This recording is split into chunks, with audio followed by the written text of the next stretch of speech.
Before Kairos, a lot of kids come in really reserved, not really sure what to expect, not really sure about their own faith and how God is working in their lives.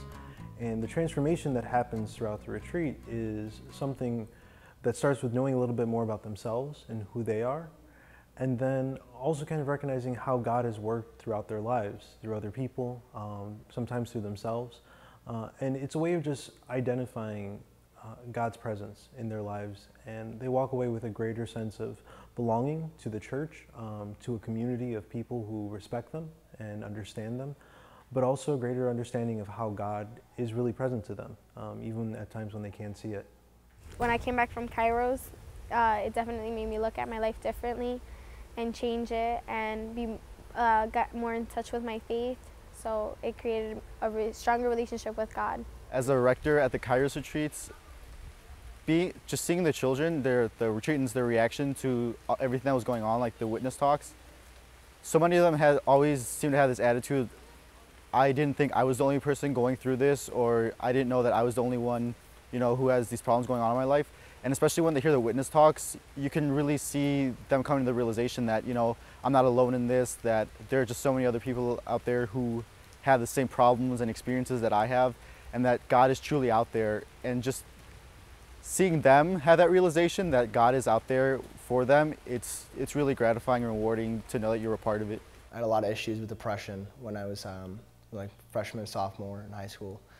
And some of the coolest kids there that just were always the happy kids ended up being just like me, the ones with the depression. And I had a few of them that were in my small group, and we discussed, depression. It was really cool to see these people that I had just always seen as normal people like me having the same problems. And it makes you feel a lot less alone when there's people out there that, are just as cool and just as fun as you, but they're human beings and there's issues with them. I was raised like really Catholic. I went to a Catholic school up until high school began, and by the time high school started, my relationship with God became like really robotic.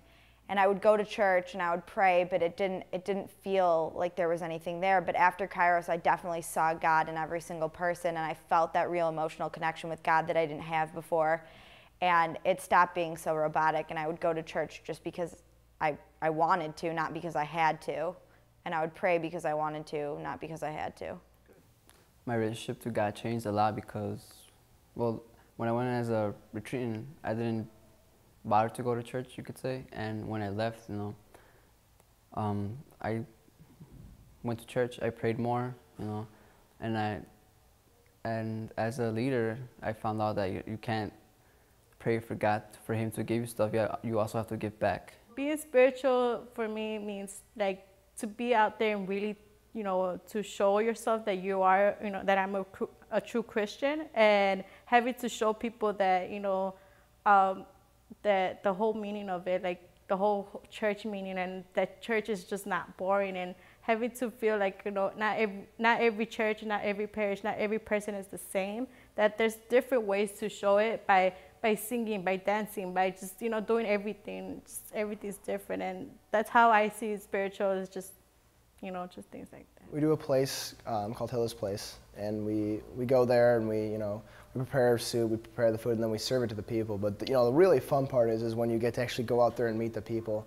You think you're going to go out there and there's just going to be a bunch of homeless people, but that's not at all. There's people that just have certain issues with money, and you get out there and they're fun people. I was dancing with some of the kids out on the while everybody else was eating dinner, and they're really fun people. They're very down to earth. It's no different than anybody else, and it kind of gives you perspective that people are different and they do have money issues, but when it comes down to things, we're all under the same God. We're all technically same kind of people. So a certain person came to me and they wanted to apologize for not talking to me, for, like, you could say, pushing me away, and I told them that if there's anything that I could do, let me know.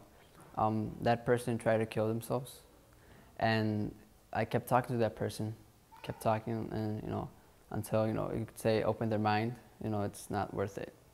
And by that same person, I was told that I saved their life. Having a relationship with God to me means a lot. I think it's something that it's great to have, and when you have it and it's really strong, you really realize a lot of things, and you realize how great everything is. Seeing God, we tell them to see God in all things, but seeing God in the bad things is sometimes He sends challenges our way, and things don't always go as according to plan or how we would like them to go.